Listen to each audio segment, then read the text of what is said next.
Queridos, a graça e a paz do Senhor Jesus, um bom dia aos amados. Nós vamos estar aqui para dar continuidade à nossa série de estudos de Apocalipse. Nós temos trabalhado esse tema, né? E é um tema que tem aguçado a nossa curiosidade. E glória a Deus pela vida dos professores, da igreja também, que tem caminhado conosco e tem valorizado a importância desse livro no contexto da história da igreja. Semana passada o pastor Valdecir nos trouxe assim algo que nos despertou a olhar um pouco diferente o que vem a ser o livro de Apocalipse, né? Com um outro entendimento, uma outra percepção acerca do número 7, né? Então 7, no modo geral, no consenso geral, ele sempre foi tido como o número da perfeição. Mas o pastor Valdecir, na semana passada, mexeu um pouco com o nosso alicerce. Queridos, isso é extremamente salutar. Eu quero que você não tenha sobressalto, né, nos nossos encontros aqui, porque esse despertamentos, eles serão essencialmente para cada um de nós e serão salutares também para o nosso crescimento, para a nossa busca, vai aguçar a nossa curiosidade, nós vamos buscar mais e ao buscar mais, automaticamente nós também vamos aprender mais, né? Nessa semana, nessa aula de hoje, nós vamos entrar num outro panorama do livro de Apocalipse. Nós vamos trabalhar o capítulo 4 e o capítulo 5 também. Antes de tudo, queridos, eu quero te lembrar que você precisa daquele like no nossa plataforma e também baixar o nosso estudo que está na descrição do nossa plataforma também. Então você pode ter acesso a esse material, baixe no seu computador, no seu smartphone, para a gente acompanhar um pouquinho melhor e você ter esse material em casa, né? A nossa proposta foi lançado um desafio pelo pastor Richard na semana passada, de nós fazermos um material, compilando tudo que vai ser trabalhado nessas nossas 10 aulas, nos 10 encontros. Mas vai ser também colocado na descrição do vídeo para que você possa ter acesso a esse material. Eu tenho trabalhado, queridos, com 2 livros, eu queria colocar, se for 2 livros, além das nossas Bíblias, né? Bíblia de estudo, Bíblia arqueológica, algumas Bíblias nós trabalhamos bem junto, para poder estar ali estudando acerca desse tema. Nós temos 2 livros que eu tenho trabalhado. O primeiro é Análise Escatológica do Apocalipse de João, ele é um livro do pastor Mauro Clementino, e um segundo livro, que é Vida Longa ao Rei, do pastor Flávio Garcia Azambuja. São 2 livros muito bons, você pode adquirir esses livros, né? O primeiro livro, no Mauro Clementino, você pode adquirir na própria terceira igreja, na TIB, e o Longa Vida ao Rei, eu adquiri com o pastor Ivo. Então, se você quiser procurar o pastor Ivo, para poder ver se ele tem alguns exemplares desse livro, ele é muito bom, eles trabalham em dinâmica diferente, né? O livro do Mauro Clementino vai trabalhar questão mais escatológica, simbólica, ele usa um pouco de outros autores, comenta outros autores também, ele enriquece o seu material com esse conteúdo. Já o pastor Flávio Azambuja, ele vai trabalhar uma coisa em termos da escatologia, um pouco mais dentro da teologia, mais branda e mais tranquila também nesse tema também. Mas os 2 livros eles podem trabalhar de maneira paralela e eles vão enriquecer muito o nosso estudo de Apocalipse. Queridos, como eu falei para os irmãos, nós vamos trabalhar 2 capítulos hoje, o capítulo 5 e o capítulo 4, né? Inverti um pouco a ordem, mas são temas que eles inauguram um novo panorama acerca do Apocalipse. No capítulo 4, nós vamos trabalhar sobre a visão do trono de Deus, com toda a simbologia que nós encontramos nesse capítulo. Tudo que é tratado nesse capítulo, muitas coisas são bem claras e nós entendemos como elas são tratadas e o que elas representam. E outras são um pouco mais simbólicas, mais metafóricas. E nós vamos também tentar trabalhar e aproximar um pouquinho a nossa compreensão dessas simbologias. E no segundo tema, que é no capítulo 5, nós vamos estar trabalhando ali a questão do livro selado. Os 7 selos, o cordeiro que abre o selo, e tudo isso é prenúncio do que nós chamamos de julgamento dos incrédulos e também dos maus. Então, queridos, caminhando nesse sentido, nós vamos estar trabalhando essas duas temáticas, né, que são ali, como dizer assim, a antessala, o prefácio do que seria ali o princípio, o início do que nós chamamos de julgamento. Podia aumentar a tela, por gentileza? Desse slide, por favor. Só aumentar o slide. Isso. Então está aqui, ó.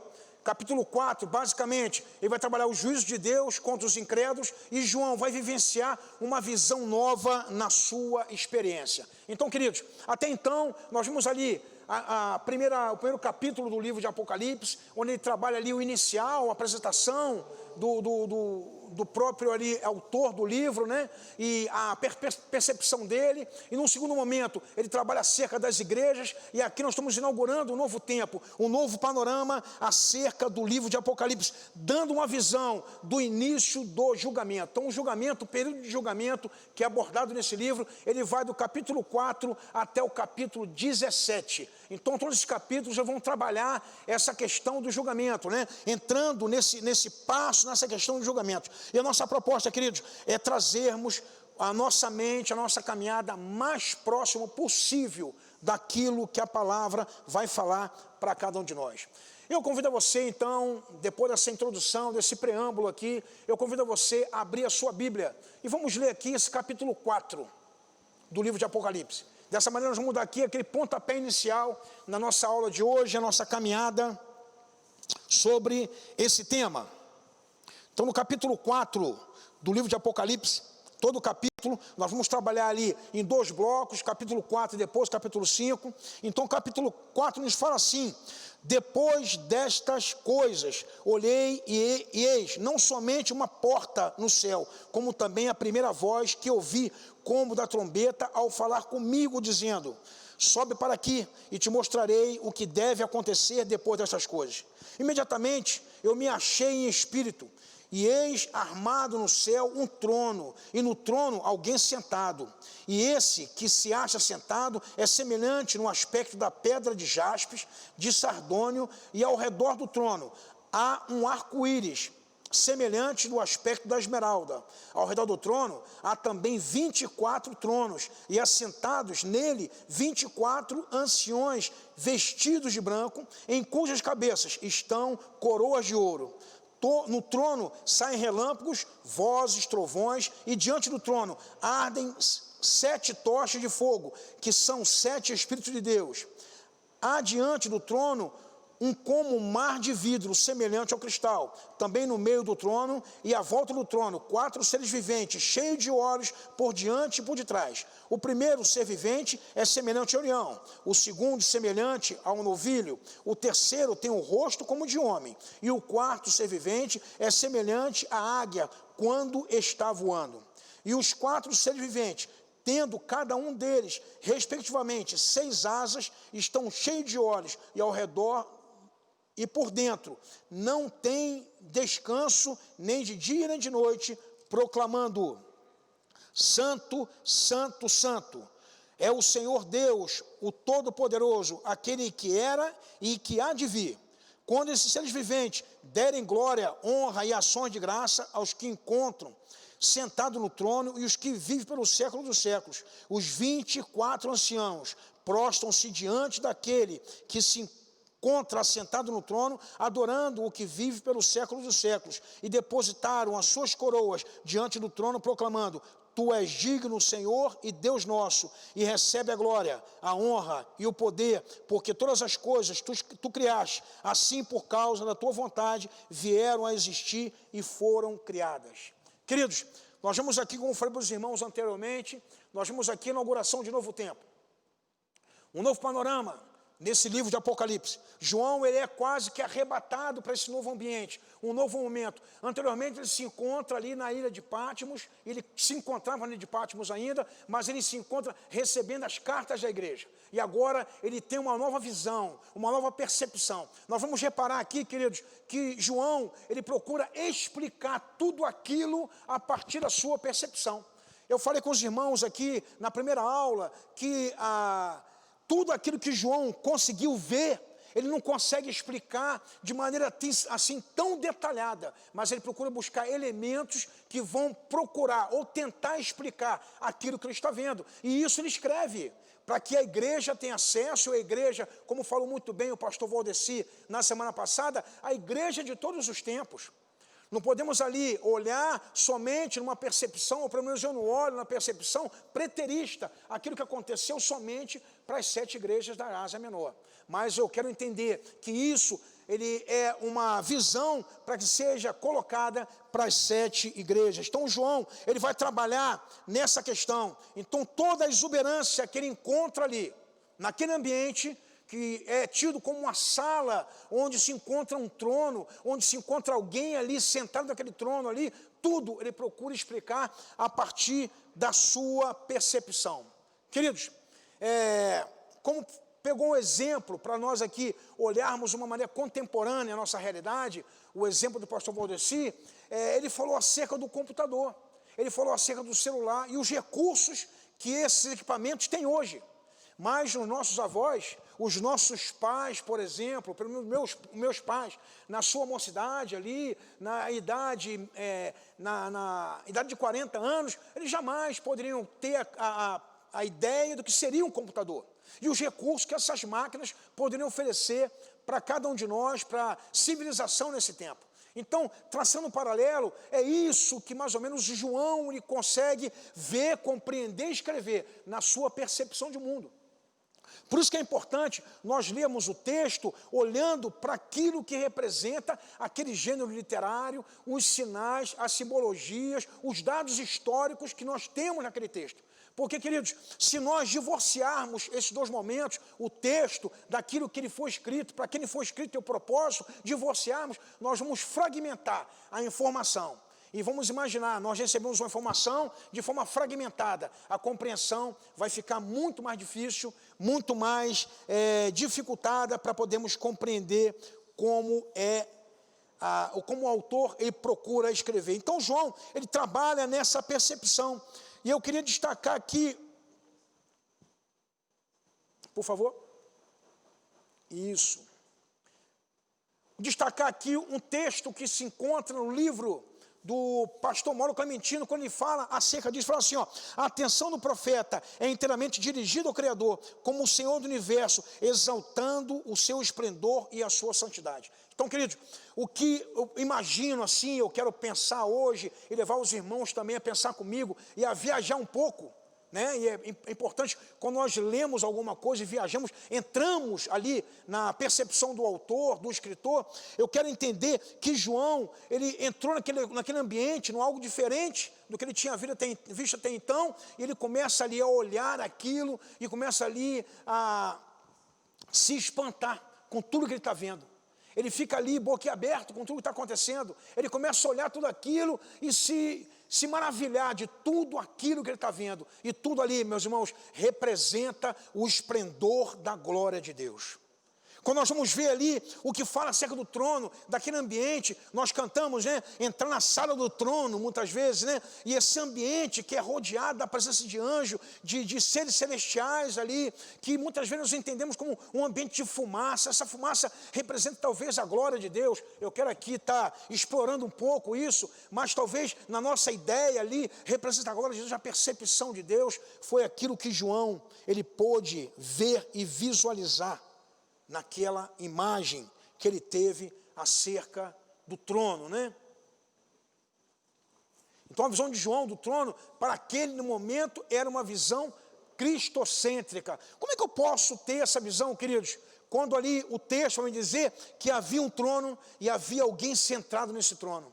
Queridos, trono para cada um de nós sempre dá a ideia de autoridade, de governo, nos dá a ideia disso daí. E quando temos ali um trono estabelecido, um governo estabelecido, nós entendemos que daquele trono, daquele governo, emana as ordens, emanam as direções, emana a autoridade. Então João ali, ele também tem uma visão de que havia ali naquele momento, a visão dele era uma visão de centralidade de governo e de poder. E nós podemos entender que essa centralidade, ela leva a igreja hoje a pensar numa visão cristocêntrica para a igreja, onde somente há um Deus, existe somente um Todo-Poderoso. Jesus já fala sobre isso acerca do seu ministério, quando ele define o seu ministério em Mateus capítulo 28, ele fala, foi-me dado todo o poder nos céus e na terra.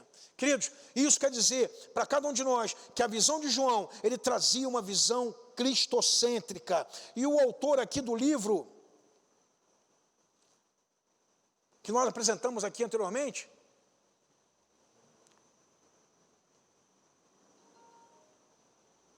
ele vai dizer, o pastor Flávio Azambuja, ele vai dizer ali, meus irmãos, que tudo é abalado. Todas as coisas são abaladas no céu, na terra e debaixo da terra. Então, ou seja, aquela visão de João que estava acontecendo ali, era o princípio de que Deus estava mexendo ainda na história da humanidade. Queridos, nós podemos entender que o nosso Deus, ele é o Deus da história. Nosso Deus é o Deus que escreve a história. E nós vamos ver um pouquinho no capítulo 5 acerca disso. Mas nosso Deus é um Deus que interfere na história. Queridos, e esse momento do Apocalipse, esse momento ali de João, a percepção dele, dá a compreender que Deus, ele mexe em todas as coisas. Ele mexe em todos os elementos. Ele mexe na humanidade. Ele mexe na criação. Tudo isso é abalado. Um abalo sísmico que acontece ali naquele momento. Por favor.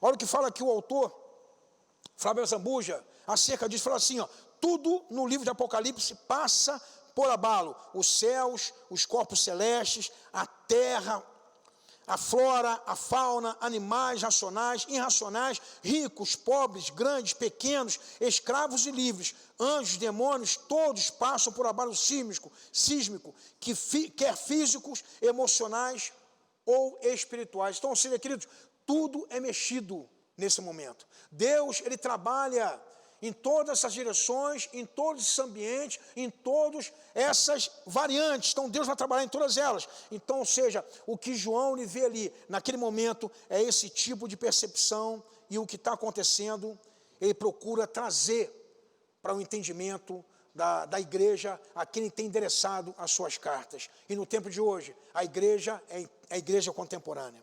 Queridos, João não foi a única pessoa, pelo menos nos relatos bíblicos, que teve essa experiência.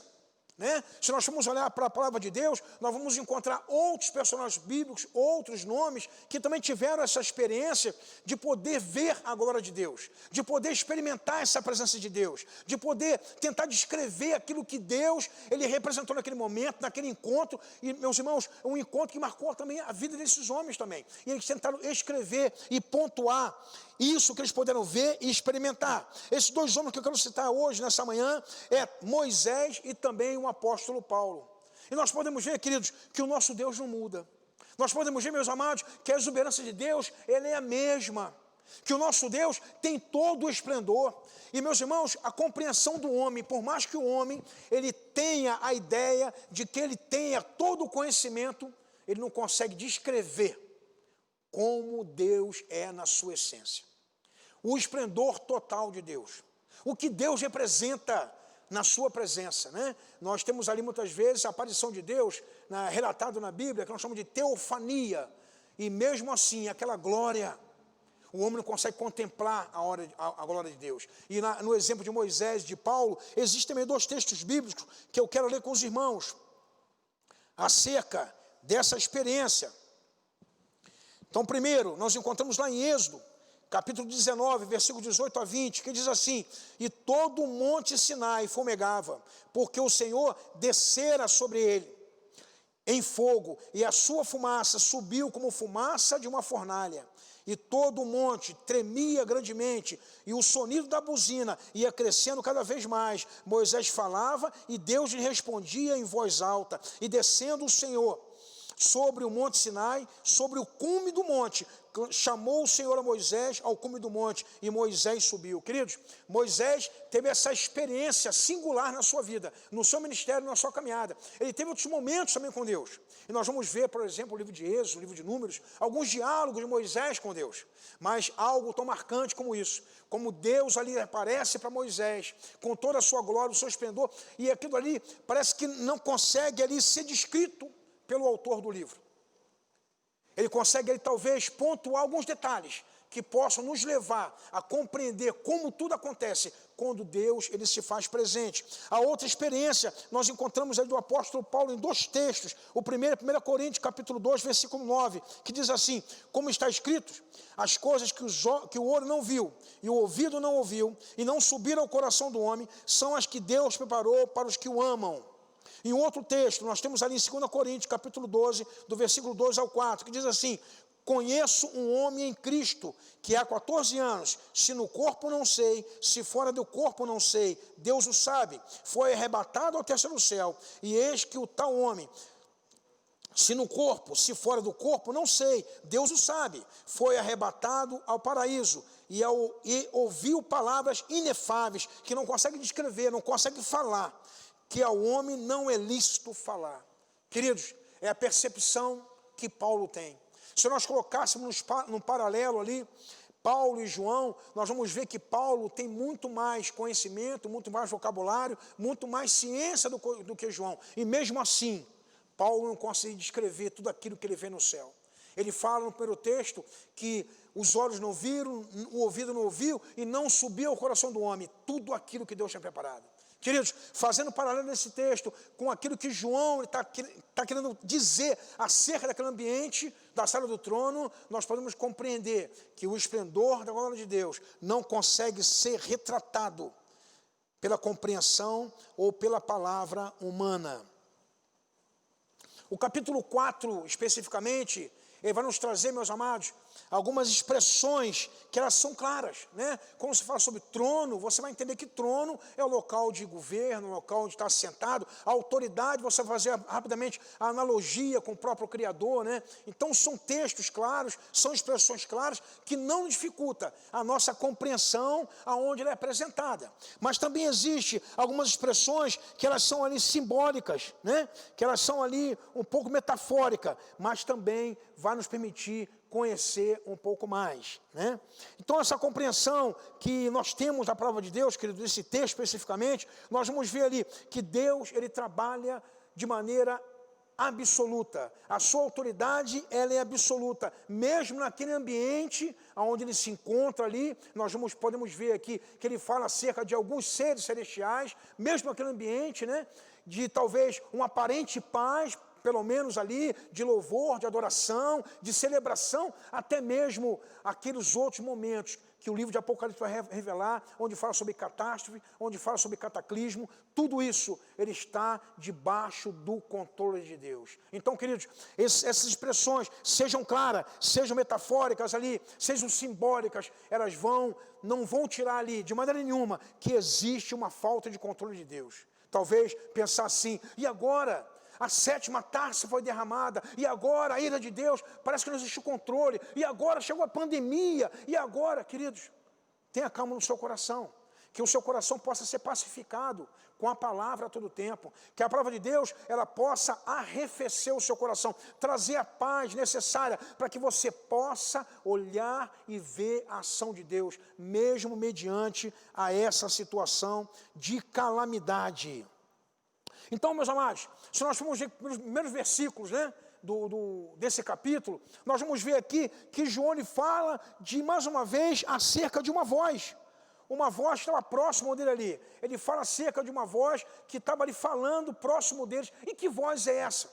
Uma voz que chama a atenção de João. Que voz é essa? O que está acontecendo? Então, se nós olharmos, por exemplo, lá para o mesmo livro de Apocalipse, capítulo 1, versículo 10, vai falar acerca da voz, uma voz de trovão, de muitas águas, que fala a João, para poder começar a escrever os relatos. Então, João, ele tem essa ideia de que uma voz fala, e essa voz, querido, é uma voz de autoridade, é uma voz de relevância, é a voz do próprio Jesus Cristo, o próprio Cordeiro de Deus, o próprio Espírito Santo de Deus, o próprio Deus, a Trindade, falando ao coração e aos ouvidos de João. Queridos, e ele leva João a ver Deus ali na sua autoridade, ver Deus assentado ao trono, o Deus Criador. E, queridos, quando ele vê tudo isso, ele começa a recorrer a algumas coisas que ele consegue identificar como fosse esplendorosa, ao ponto de apresentar como fosse a visão que ele estava vendo.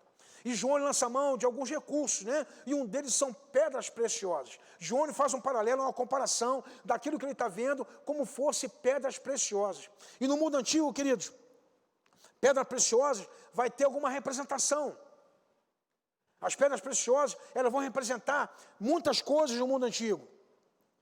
Para os irmãos terem uma ideia, né? A pedra preciosa, ela tinha ali o seu valor, né? a sua valorização no valor, na luminosidade e na natureza duradoura que ela tinha. E esses três elementos, esses três fatores, eles representavam, na verdade, ali, queridos, eles representavam ali a literalidade do que seria a glória de Deus. Então, olhando para essas três pedras aqui, nós podemos ver ou identificar o que elas representam nessa visão de João. A primeira que ele fala é o jaspe. Então, ou seja, é uma pedra preciosa que nesse contexto, ela representa ali a qualidade da majestade, da santidade e da pureza de Deus. Então, o jaspe, queridos, na percepção ali, na ideia do valor, ele representa isso quando se fala em termos de glória de Deus. O sardônio, ele vai representar ali o julgamento, a justiça de Deus. E por fim, a esmeralda, ele vai representar a misericórdia e a compaixão de Deus. E nós vamos ver, meus amados, quando ele fala acerca da esmeralda, ele fala que existe um arco-íris. Se nós olharmos essa representação do arco-íris, nós vamos lá para Gênesis, onde temos o dilúvio. E no dilúvio ali, Deus estabelece uma aliança com o seu povo. E esse arco-íris, ele vai representar uma aliança que Deus falou que não destruiria mais o mundo pelas águas. Então, queridos, tudo isso são simbolismo que nós vamos encontrar ali uma similaridade, uma proximidade com outros textos bíblicos, com outras realidades na história bíblica, né? Essa questão das pedras preciosas, elas fazem parte da história do mundo antigo, elas fazem parte da história bíblica também antiga. E ela é agora aqui apropriada por João, para poder tentar explicar a exuberância que ele via acerca de Deus. Havia também, queridos, o que nós observamos ali,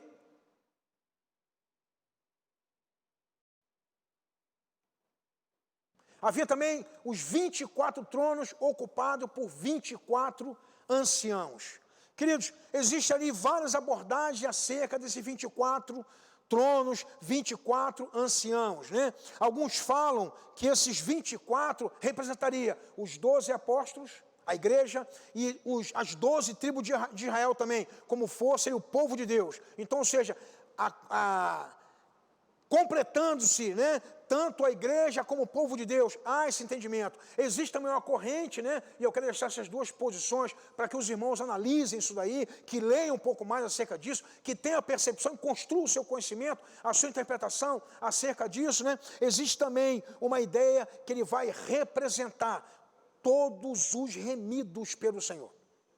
Então essa ideia desses 24 anciãos que ocupam 24 tronos, ele vai nos dar ali uma ideia de que representa todos os remidos, todos aqueles que foram salvos. Por que eu vou dizer isso para os irmãos? Que nós vamos encontrar alguns textos bíblicos, ainda em Apocalipse, que apontam para essa realidade, que ele fala acerca dessa realidade, né? No próprio capítulo 5, nós vamos ver sobre isso daí, os anciãos que estão paralelo com seres angelicais, que são multidões, que são milhares, né? Que são miríades, então, ou seja, eles representam multidões. Então, ou seja, esse 24 não é uma coisa literal, mas é algo simbólico, não é aritmético, mas é algo simbólico, que eu tenho que considerar todas essas questões. Então, ou seja, os 24 anciões, eles vão representar isso. Eles trazem na sua cabeça uma coroa. O texto, ele fala que traz na sua cabeça uma coroa. E o que representa a coroa para mim e para você? Talvez representaria em primeira mão majestade, né? O rei, ele é empossado quando é dada a ele uma coroa a ele. Então, ou seja, a majestade, ela é representada por esse símbolo da coroa. Mas no caso aqui dos anciãos, a coroa vai representar vitória, triunfo, salvação. A palavra de Deus fala assim: todos aqueles que perseverar até a morte, darei a coroa da vida. Onde encontro isso? Em Apocalipse. Nos primeiros capítulos de Apocalipse vamos encontrar isso.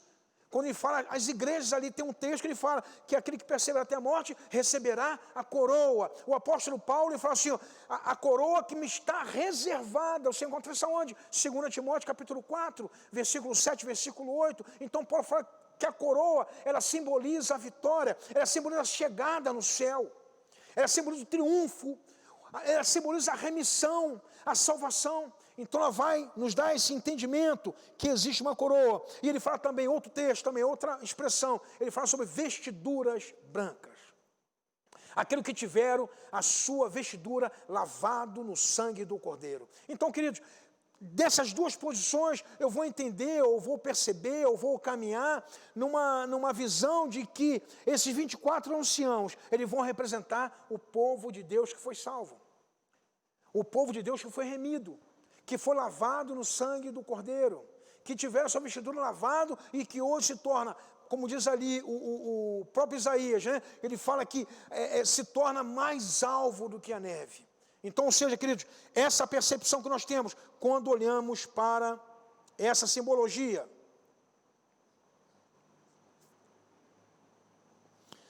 A Bíblia, Escola Bíblica, né, no seu comentário diz assim, os 24 anciãos é um número simbólico que representa a totalidade dos, exemplo, 12 tribos de Israel, 12 apóstolos, são como cortes celestiais, representam o conjunto do povo de Deus já glorificado. Então ele apresenta aqui no comentário dessa Bíblia, né, a Bíblia da Escola Bíblica, né, inclusive essa Bíblia que eu estou aqui, essa Bíblia que eu estou com os irmãos, para uma olhadinha, essa Bíblia aqui, Bíblia da Escola Bíblica, no seu comentário, ela vai dizer que esse 24 ancião, ele tem essa representatividade.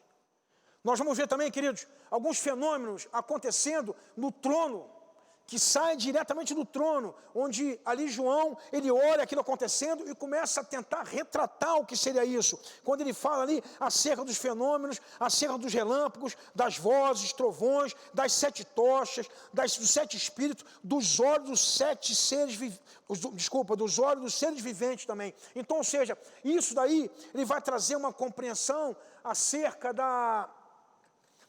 dos atributos incomunicáveis de Deus. Então eu posso olhar para essa realidade, o que João está falando ali, e conseguir perceber os atributos que são incomunicáveis, mas que são próprios de Deus. Quando ele fala acerca dos relâmpagos, vozes, trovões, nós vamos pensar ali acerca da onipotência de Deus. Todo poder é dado ao Senhor. Todo poder emana dele. O Deus, ele é o Deus Todo-Poderoso. As 7 tochas, os 7 espíritos vão falar acerca da onipresença de Deus. Olha de novo que o número 7 de novo, que o pastor Valdeci nos trouxe um outro entendimento, né, que até então nós entendíamos como 7, número da perfeição, mas ele fala que o 7, ele fala que o 7 é um número que complementa, que fecha, né? Então, ou seja, queridos, não está muito fora as duas explicações, né? Talvez elas se encaixem um pouco, mas ela fala ali que o 7 espírito, ele vai representar ali a onipresença de Deus. E por fim, ele vai falar também aqui acerca dos seres viventes. Dos seres viventes, os olhos dos seres viventes. Então, ou seja, Deus, ele tem conhecimento de todas as coisas, o discernimento de tudo. Deus está em todos os lugares, Deus vê todas as coisas e Deus tem ciência de todas as coisas. Então, queridos, são ali alguns símbolos que João procura trabalhar, que o livro de Apocalipse procura trabalhar, para que nós possamos compreender aquele ambiente que João, ele estava vivenciando, ou ele vivenciou no seu tempo. Eu tenho certeza, queridos, se nós fôssemos arrebatados nesse tempo agora, para esse ambiente, e víssemos tudo aquilo que João, ele viu, e toda a exuberância da majestade de Deus, tudo aquilo que João percebeu e tentou escrever, no nosso tempo de hoje, com todo o avanço da ciência, com toda a compreensão que podemos ter com as nossas leituras, talvez você é formado, né? Formado em alguma ciência, seja era ciência teológica, seja era ciência social, antropológica, seja qual for a ciência, tenha outras graduações também, mas eu tenho certeza que com tudo que você possua de conhecimento, de capacidade de retratar, você não vai conseguir trazer para a compreensão dos seus destinatários, da sua correspondência, do seu texto, tudo aquilo que você conseguiu ver na presença de Deus. E foi justamente isso que João, ele tem ali.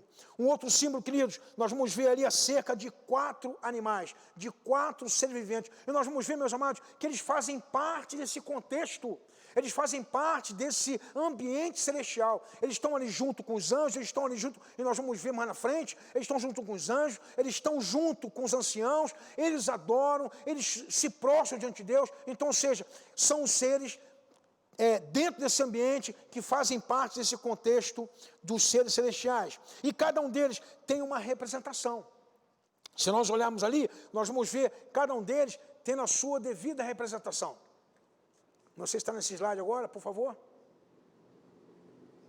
Então ali, cada um deles representa, ó, na sua espécie, ele representa a força. Se nós olharmos, por exemplo, o leão, por exemplo, na sua espécie, ele representa a força. Ele é o mais forte da sua espécie. Se nós olharmos, por exemplo, dos animais domésticos, nós vamos ver ali o boi, muitas vezes, sendo usado para tracionar. Então, ou seja, o boi era um animal forte, que tracionava. Então, ou seja, ele também é um animal forte dentro da sua espécie. Nós vamos ver ali a águia no voo. Então, não existe ali, na espécie dos animais, né, alá dos animais que voam, nós vemos uma espécie mais forte do que a águia. Então, queridos, nós vamos ver essa representação, e nós vamos ver também um que tinha o seu rosto semelhante ao rosto de homem. Então, ou seja, na criação, em toda a criação, não existe alguém mais forte do que o homem. Aí vai dizer assim, pastor, mas existem animais mais fortes.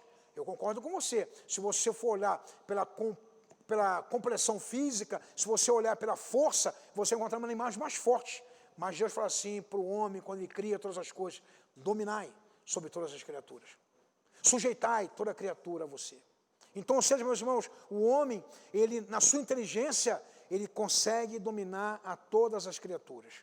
Então, ou seja, o que nos dá a ideia, queridos, que Deus, ele é todo-poderoso. Que tudo que foi criado ali representa a força de Deus. Que tudo que foi criado representa o poder de Deus, onde Deus, ele é adorado por essas criaturas. Queridos, essas criaturas, por serem a mais fortes da sua espécie, não isentam a cada uma delas do local de adoração a Deus.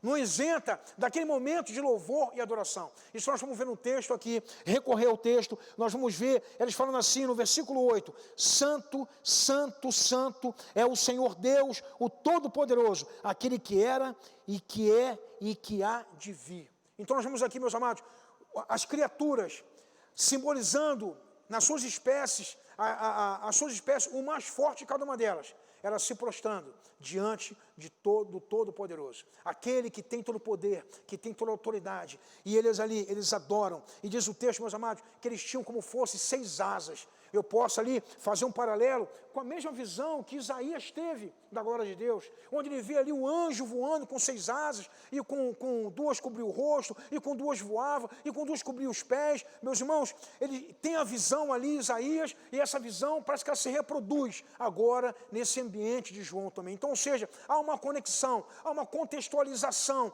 nesses 2 textos de Isaías e também de Apocalipse, onde os seres viventes, ele possui asas, ele possui ali uma representação de força. Mas, queridos, a eles cabe tão somente adorar ao Todo-Poderoso, dizer o quanto Deus é santo, santo, santo. E na cultura, né, na cultura judaica, quando se repete 3 vezes, é que se quer confirmar aquilo, né? Como nós podemos entender aqui, talvez um superlativo do que vem a ser santo. Para a gente, superlativo é o Santíssimo. Então, ou seja, o Senhor, ele é santíssimo. Aquele ambiente, ele é cheio da santidade de Deus. Meus irmãos, não havia como não fazer algo diferente que não fosse isso para aqueles seres celestiais, se não adorar, se prostrar, se não louvar, engrandecer o nome de Deus.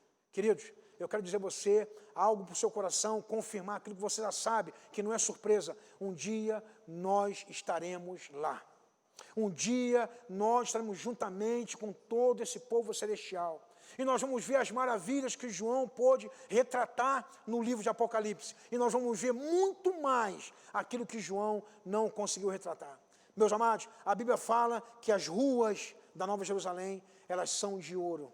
Então, queridos, como é o metal mais precioso nós temos hoje? O ouro é o metal mais precioso na comercialização de metais.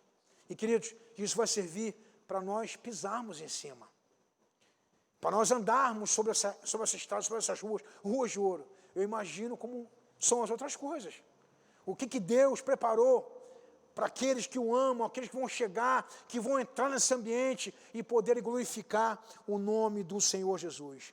Queridos, o que nós vemos ali são tantos anciãos ali louvando a Deus juntamente com os seres celestiais. Aquele ambiente de adoração, onde não existe ali, vamos dizer, trégua. Não existe ali um momento para que não seja o Senhor adorado. Diz aqui o texto, meus irmãos, que eles adoravam de dia e de noite. Queridos, eu tenho certeza que a adoração não é aquilo que nós somos, é pelo que Deus é, pelo que Deus criou, pelo que Deus realizou, pela majestade, pela exuberância de Deus. Nós vamos ficar ali, vou falar até uma palavra meio difícil, né? Estupefados com aquilo que nós vamos encontrar. Ali, boquiabertos com aquilo que vamos encontrar, né? Olha assim, isso também tem aqui no céu, isso também tem aqui no céu, isso também tem aqui, e João não falou sobre isso, João não falou sobre isso. Mas, queridos, vão ser as surpresas que eu e você, nós vamos encontrar aqui quando nós adentrarmos até o céu e na presença de Deus e estarmos ali diante do Senhor. Então, queridos, Deus, Ele traz para João, Ele permite que João, ele tenha essa visão. João é arrebatado, diz o texto, em espírito para aquele ambiente. Ele entra por uma porta, e ali não tinha somente aquela porta, mas também tinha a voz, que era conhecida de João. Uma voz conhecida, e começa a falar com ele começa a ver tudo aquilo, ele começa a seguir a ordem que ele recebeu lá no princípio. Escreve tudo isso, e João não se furta de escrever tudo aquilo que ele conseguiu visualizar. Então, queridos, aqui nós terminamos aqui essa primeira parte da nossa aula. Nós trabalhamos aqui o capítulo 4, onde ele fala aqui da visão do trono de Deus. Mas os dois blocos, aí, tanto para o capítulo 4 e o 5, eles vão dar aqui um pontapé inicial. Eles vão dar partida na corrida do julgamento dos incrédulos e dos maus. Num segundo momento, eu quero falar com vocês acerca da visão do livro que é selado. Então, queridos, interessante, quando nós vimos assim a palavra livro, nós sempre entendemos que livro é o local de você ali registrar alguma coisa, de você anotar alguma coisa, né? Quando Deus fala assim aos profetas, escreve, então, ou seja, nós vamos vendo ali muitos escrevendo. E, queridos, glória a Deus, porque eles escreveram. Sabe por quê, meus amados? Porque chegou até nós a carta que Deus tem para o meu coração e para o seu coração. Chegou até a mim e a você aquilo que Deus quer revelar a mim e a você, a igreja dele, em todos os tempos. Então, ou seja, meus irmãos, graças a essas pessoas que escreveram, em algum momento, as suas experiências com Deus, aquilo que Deus falou a eles, que eles registraram no livro. E aqui nós vamos ver um outro livro. Nós vamos ver um livro que ele é selado. Nós vamos ver um livro que ele é escrito por dentro e por fora. Nós vamos ver um livro que está na mão direita. Nós vamos ver um livro que está no poder da autoridade suprema, do soberano Deus Criador. Queridos, é isso que vai trazer para mim e para você nesse estudo agora, nesse capítulo 5. É um livro selado, aonde ninguém tem um poder, ninguém consegue destravar esse selo. Como fosse assim, meus irmãos, um segredo e somente existe uma chave. Somente uma chave pode abrir aquele segredo. Outra chave qualquer não consegue abrir aquele segredo. De maneira nenhuma. Nessa talvez micha aí, que sabe micha que tem, não consegue abrir. Ou seja, é algo exclusivo que compete somente a uma pessoa abrir esse livro. Então ele fala sobre o livro selado, ele fala sobre os 7 selos, e ele fala também sobre o cordeiro que abre os 7 selos. Então eu queria caminhar com você um pouquinho acerca disso, meus amados. E eu convido a você, ainda que sua Bíblia aberta, eu presumo que esteja aberta a sua Bíblia, que você abrisse a sua, acompanhasse a leitura no capítulo 5. Antes de tudo, talvez tenha entrado alguém aí, na nossa aula, no meio da aula, já acontecendo. Eu quero lembrar você, querido, por favor, dê o seu joinha, o seu like lá, depois volta ao chat, comente, pergunte, né? Porque a nossa ideia é essa interação, né? Nós voltamos ao modelo um pouquinho antigo, vamos caminhar durante 15 dias nesse modelo aqui de aula, encontros presenciais. Mas, queridos, eu quero louvar a Deus pelo teu coração. Quero abrir um espaço na nossa aula aqui para louvar a Deus pelo teu coração, pela tua compreensão, pela maturidade, como você compreende esse posicionamento. Deixa eu dizer a você uma verdade para você.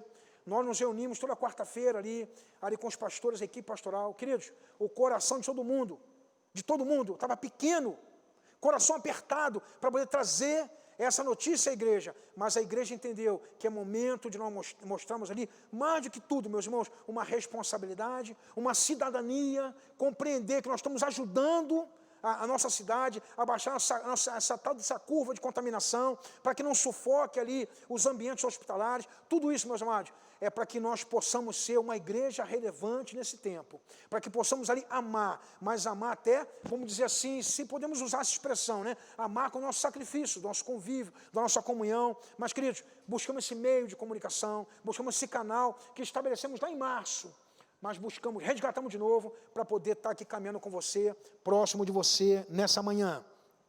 Então não deixe de dar seu like, não deixe de fazer suas perguntas, participações, tudo isso é importante. E eu quero pedir a você ainda, compartilhe com essas pessoas, com outras pessoas, com parentes. Eu compartilho, por exemplo, meus amados, com a minha família no Rio de Janeiro. Manda para lá, eu disparo para o nosso link. E o pessoal assistem, comentam o nosso PGM, ele comenta nossos estudos, ele comenta nosso culto. Então, ou seja, eu disparo para os meus alunos do seminário.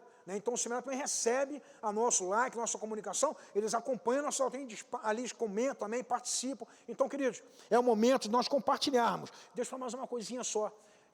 Se você tem um chamado, quero explorar de novo, apelar para isso de novo, que eu comecei lá na aula de escatologia. Se você tem um chamado, seu coração tem ardido para o ministério, venha caminhar conosco. Dia 5 de agosto, nós iniciamos uma nova turma, iniciamos um novo ciclo de 3 anos do nosso seminário aqui no Polo, no CA, Centro Associado da nossa Igreja Batista Memorial. Acompanhe comigo, por favor, a leitura do capítulo 5, por gentileza.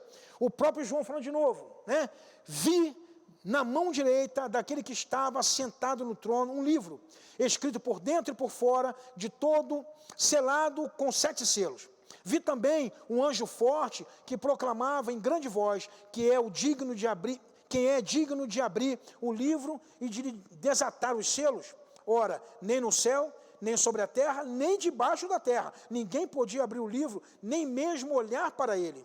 E eu chorava muito, porque ninguém foi achado digno de abrir o livro, nem mesmo de olhar para ele. Todavia, um dos anciãos me disse, não chore.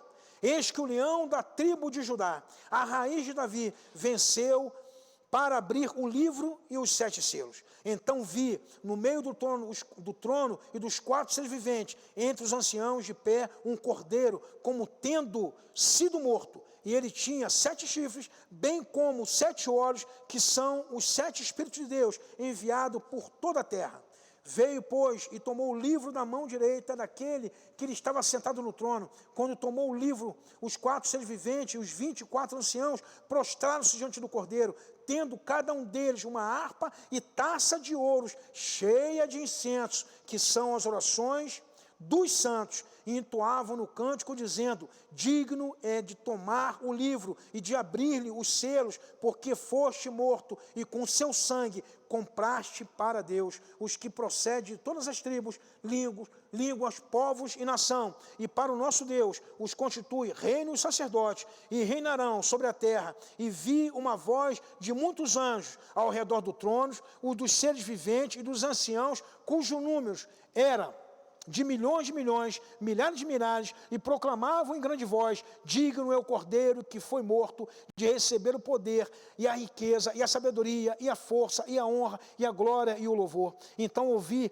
que toda criatura que há no céu, e sobre a terra, debaixo da terra, sobre o mar, e tudo que neles há, está dizendo, aquele que está sentado no trono, e ao cordeiro, seja o louvor, e a honra, e a glória, e o domínio dos séculos dos séculos. E os 4 seres viventes respondiam, amém. Também os anciãos prostravam-se e adoravam. Queridos, o capítulo 5, ele é uma continuidade. Muito embora ele vai falar de um outro evento, um outro momento, ele vai trabalhar a questão da abertura dos selos ali, a abertura do livro, trabalhar acerca dessa temática, mas ele vai falar como fosse continuidade do capítulo 4.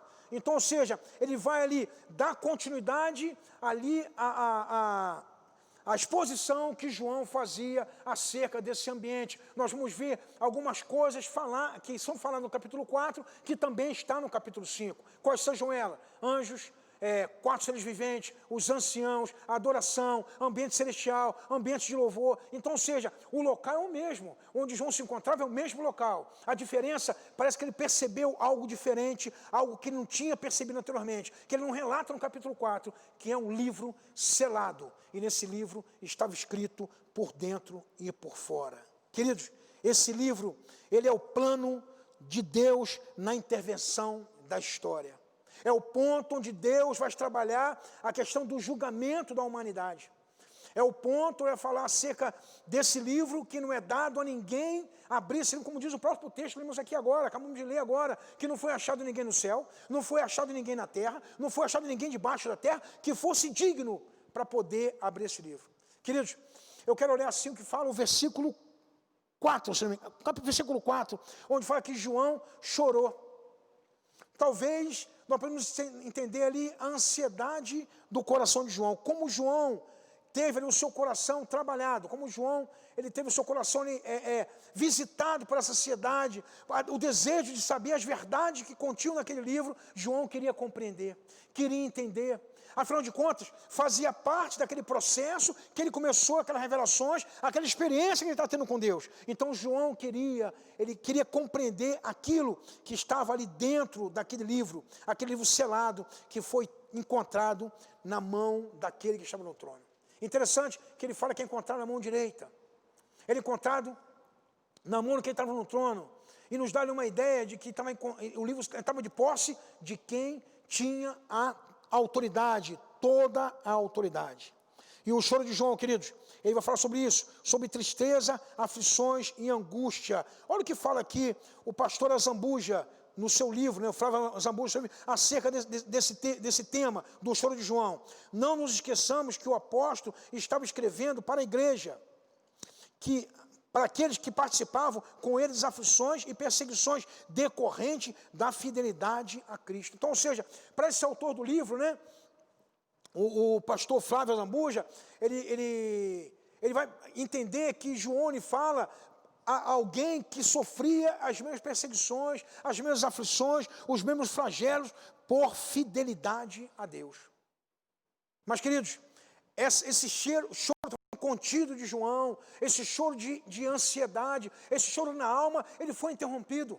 Alguém chega naquele local, alguém talvez familiarizado com aquele ambiente, que conhece melhor quem convivia naquele ambiente, fala assim: calma, existe alguém a quem é dado todo o poder para poder abrir esse livro.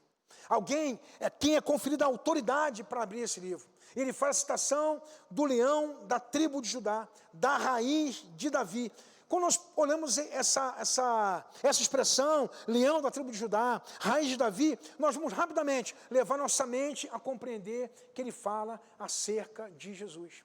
Que ele fala acerca daquele que morreu por mim e por você, aquele que nos representou, que teve ali a sua vida entregue no nosso lugar, que nos representou naquele momento, que nos substituiu na morte para que nós pudéssemos ter vida.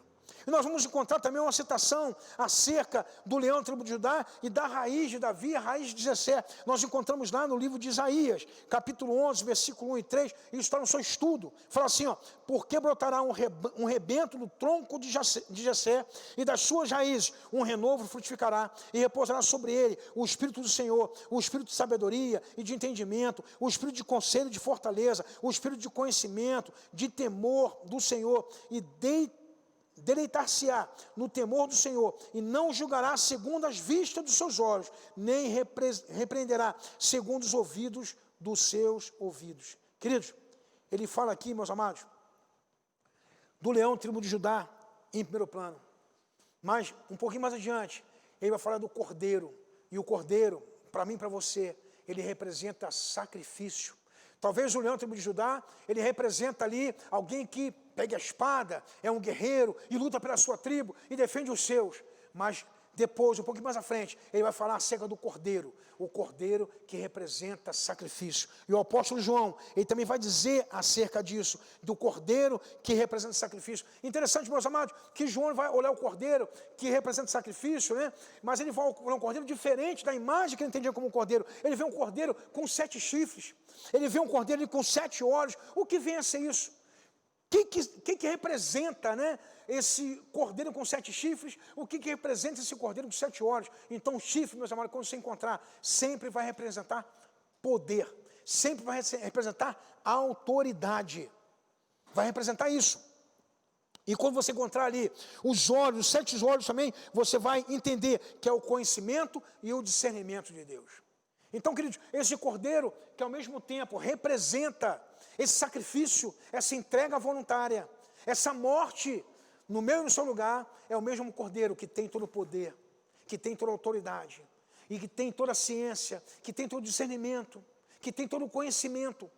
Então, tudo isso se reúne no cordeiro, na pacificação desse cordeiro, representado para mim e para você. Em Isaías 53, ele vai falar acerca do servo sofredor. Especificamente o versículo 7 fala assim: ele foi oprimido e afligido, mas não abriu a sua boca. Como o cordeiro foi levado ao matadouro, e como ovelha não muda perante os seus tosqueadores, assim ele não abriu a sua boca. E em João capítulo 1, versículo 29, no Evangelho, fala assim: no dia seguinte, João viu a Jesus, que vinha para ele e disse: eis o Cordeiro de Deus que tira o pecado do mundo. Então, queridos, esse cordeiro representado no Antigo Testamento, que vai lá desde o Êxodo e vem passando pela cultura judaica e chega ali no momento dos evangelhos, no momento da história de Jesus, do Jesus histórico, nesse momento ele vai também estar presente aqui na questão do Apocalipse, representando sempre o sacrifício substitutivo. Queridos, uma outra coisa para me destacar aqui nesse texto é a questão das taças que eram apresentadas, né? No momento que Deus era adorado, que o Santo dos Santos era enchido com essa adoração, com esse louvor, que o Todo-Poderoso era adorado ali com incenso, existiu também algo muito interessante que chama a atenção de João, que era uma taça de ouro. E nessa taça de ouro, meus irmãos, continha ali as orações dos santos. Eu quero dizer a você nessa manhã, eu quero reforçar no seu coração, que as suas orações, elas chegam até o trono da graça. Que as orações, elas chegam na presença de Deus. Que as nossas orações, elas invadem o céu. O pastor Flávio Zambuja, olha o que ele fala acerca desse momento, dessa tarde, fala assim: isto nos remete também a dois fatores. Ou seja, a taça, né, contendo as orações, dois fatores de grande valor para o cristão. Primeiro deles é que a oração do povo de Deus não são esquecidas. Quer dizer, as nossas orações não são colocadas de lado, nem colocadas numa pilha, né, ordem de chegada, protocolada, não é dessa maneira que Deus trabalha a questão do nosso diálogo, da oração. E um segundo ponto, ele fala da impressão que ele tem ali, que as nossas orações, elas são respondidas. Elas não só não são esquecidas, mas como são respondidas também, são colocadas em taças de ouro e apresentadas diante do Santo dos Santos. Ali, queridos, naquele ambiente, uma grande atmosfera de adoração. Um grande momento de adoração que acontece ali. Uma grande atmosfera de adoração é tomada naquele lugar, envolve seres celestiais, envolve a grande multidão, a presença ainda dos anciãos e dos quatro seres viventes. Então, ou seja, o texto vai falar sobre isso, né? Ele fala de todos aqueles que estão presentes naquele momento, que ele fala assim, ó, no versículo 11, e vi e ouvi uma voz de muitos anjos ao redor do trono, dos seres viventes, dos anciãos, cujo número era de milhões, milhares de milhares, proclamando em grande voz, digno ao Cordeiro, de que foi morto, de receber o poder, a riqueza, a sabedoria, a força, e a honra, e a glória, e o louvor.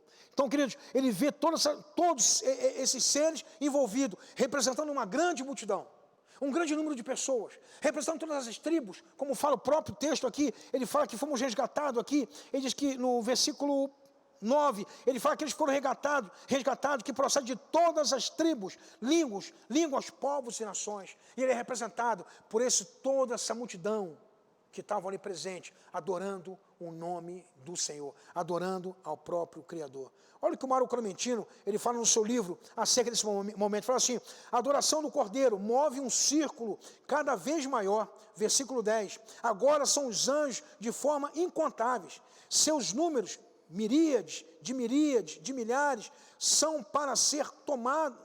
não são para ser tomados de forma aritmética, mas como um símbolo apocalíptico, para significar milhares de milhares de milhares. Então, ou seja, queridos, aquele ambiente é tomado por todas as pessoas que estão ali na presença de Deus, adorando.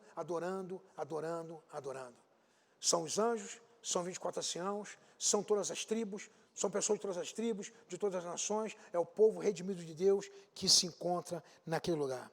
Por fim, queridos, eu quero dizer a você nessa manhã, a partir dessa visão do trono, do livro, do Cordeiro, da adoração celestial, de tudo isso se torna um prefácio do início efetivo do julgamento de Deus. Então, ou seja, você vai ver nas próximas aulas, você vai ver que começa a se abrir os selos, e que cada selo representa, né, o que cada um deles vai significar. Você vai ver o evento das grandes catástrofes, as iras de Deus sendo derramadas na terra, tudo isso, os cavaleiros, tudo isso você vai ver, que tudo isso ele está sendo trabalhado nesses 2 capítulos, que são prefácio das próximas aulas, que vai falar especificamente do julgamento. Eu quero louvar a Deus mais uma vez pela sua vida. Eu quero te convidar a você, sem sobressaltos, ler um pouco mais sobre o Apocalipse, nos acompanhar nas aulas nossas aqui, a cada domingo pela manhã, nesse momento inicial com aulas online, mas futuramente também com aulas presenciais, que você venha, estão em boas condições de saúde, obedecendo ali os